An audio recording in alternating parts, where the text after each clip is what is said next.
Basta davvero un piccolo gesto per aiutare un bambino che in questo momento può essere in difficoltà.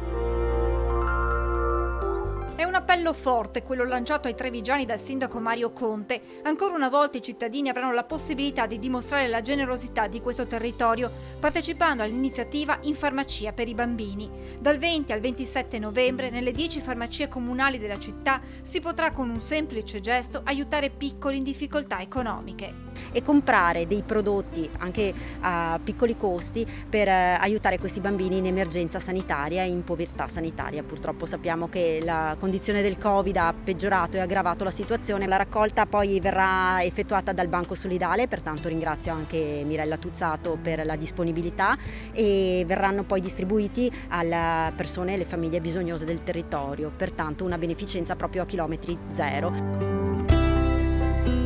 Pannolini, omogenizzati, biberon, semplici prodotti che però significano molto per quelle famiglie che anche a causa del Covid stanno affrontando un momento delicato. Una bella iniziativa a favore dei bambini che con poco si possono aiutare, appunto lasciando un medicinale o una confezione di pannolini pagati in farmacia. Solidarietà che si rinnova e che in questo difficile periodo assume un significato ancora più importante. Faccio un grande appello alla sensibilità dei trevigiani che già nella scorsa edizione si sono dimostrati bravissimi.